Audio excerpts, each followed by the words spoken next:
Olivia Bennet stared at the invitation card in her hand. The fancy gold lettering announced Zoe's birthday celebration at Sky Lounge. It's the most expensive rooftop restaurant in the city. She sighed, remembering all the times Zoe had made her feel small during their school years. Still, people change, Olivia thought. Maybe this was Zoe's way of making amends. Olivia worked at a small art gallery that barely paid her bills. She spent nearly a week's worth of lunch money on a silver bracelet for Zoe and a new blue dress for herself. She wanted to look nice, to show everyone she was doing well. What nobody at the party would know was her secret. For the past 3 months, Olivia had been dating Ethan Blackwood. His face appeared on business magazines and his name topped the richest people lists. They met when he visited her gallery, and something sparked between them. Ethan insisted they keep their relationship private. He hated the attention his wealth brought and wanted to be sure Olivia cared for him, not his money. As Olivia applied her makeup, her phone buzzed with a message from Ethan. Just landed. Meeting ran long. We'll try to join you later. Miss you? She smiled at her phone. Ethan had been in Japan for 10 days, and she missed him terribly. She texted back, miss you too. No pressure to come, if you're tired. Olivia took one last look in the mirror. Her blue dress matched her eyes, and her brown hair fell in soft waves around her shoulders. She grabbed her purse and Zoe's gift, feeling a mix of hope and worry about the evening ahead. Maybe tonight would be different. Maybe Zoe had changed. Little did she know what the night would truly bring.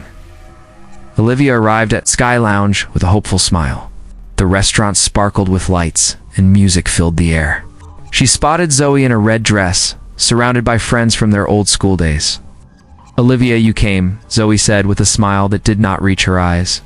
She barely looked at the silver bracelet Olivia handed her. Thanks. We have a special seat for you. Zoe led Olivia past the main tables where everyone laughed and talked. They walked to a small table near the kitchen door, far from the party. Wait here, Zoe said. Someone will bring you a drink soon. Olivia sat alone, watching servers walk past her without stopping. 30 minutes passed. No one came to talk to her. When she tried to join the main group, Zoe's friend Megan blocked her path.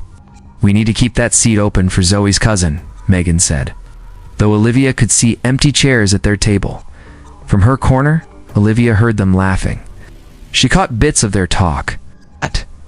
Look at that dress. From the sale rack, one girl whispered. Heard she still works at that failing art place, another added. Probably lives with 5 cats and cries herself to sleep. Zoe said loudly enough for Olivia to hear. The group burst into laughter. A waiter finally brought Olivia a warm soda, but no food. Though platters of fancy snacks covered the main tables, tears burned in her eyes. This was not a peace offering. Zoe had invited her just to make fun of her. Olivia reached for her purse, ready to leave with whatever dignity she had left. She would call a ride and go home. Just then, the party noise suddenly stopped. All heads turned toward the entrance. A tall man in a perfectly fitted dark suit stood at the entrance. His presence commanded attention without effort. Ethan Blackwood had arrived, his dark hair slightly messy from the wind, his face tired from travel, but his eyes sharp as they scanned the room. Women whispered behind their hands. Men straightened their posture. Everyone knew who he was. Ethan Blackwood, the man who built a tech empire from nothing, whose worth was counted in billions. Zoe rushed forward, hand extended. Mr. Blackwood, what an honor. I had no idea you would grace my birthday party. Please, join us at the main table. Ethan ignored her hand. His eyes continued to search until they found what they sought. When he spotted Olivia sitting alone in the corner, his serious face softened into a genuine smile. He walked past Zoe, past the fancy main tables, straight to Olivia's isolated spot. The room fell silent as everyone watched. Sorry I'm late, sweetheart, Ethan said, bending down to kiss Olivia's cheek. The meeting ran longer than expected, and traffic was terrible. Olivia's face flushed with happiness and surprise.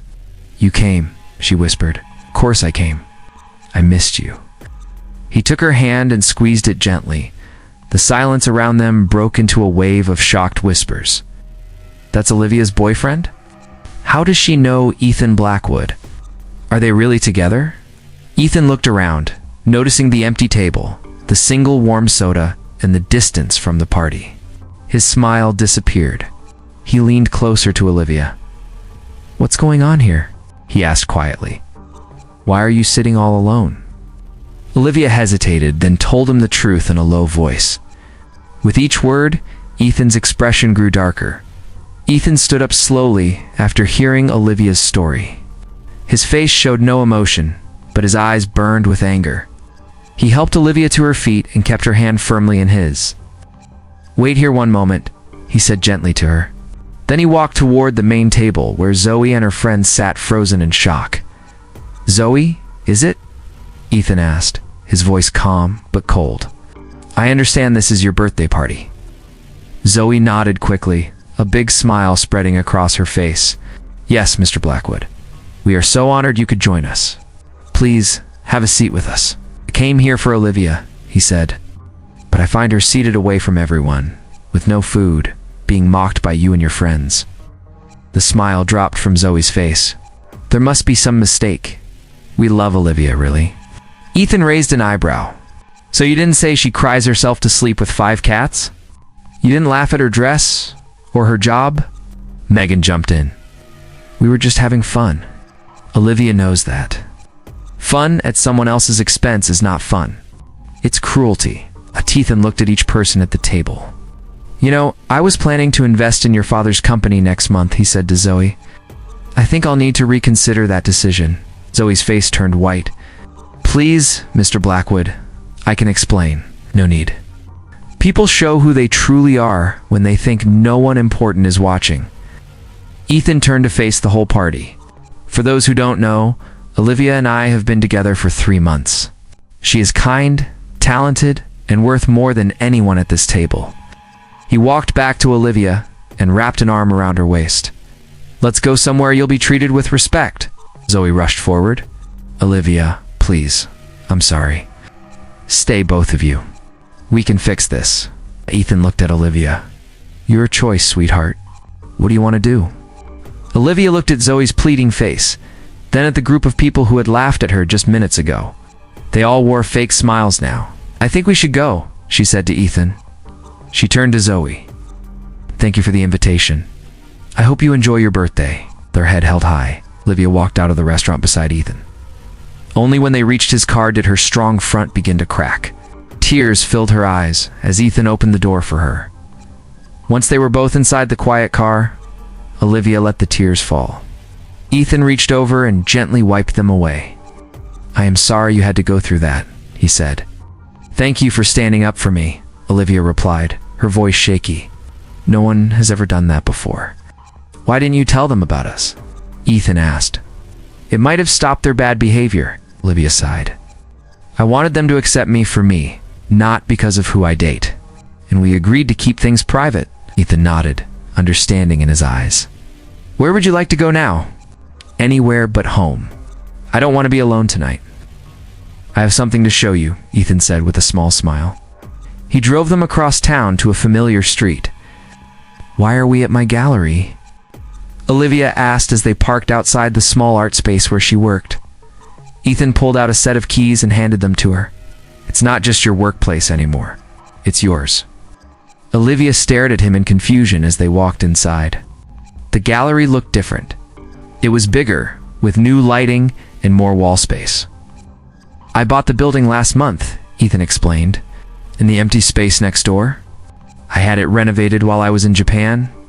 "You bought my gallery? But why?" "Because I saw how much you love it.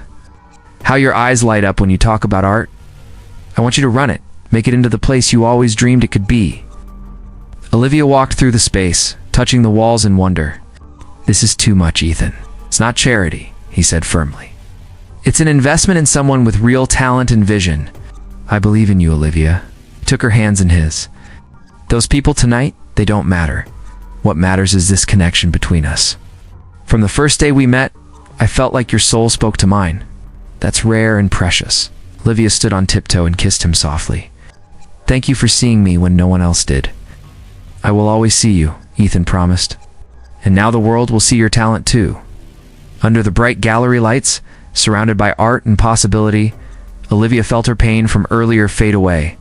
This was a new beginning, with someone who valued her for exactly who she was.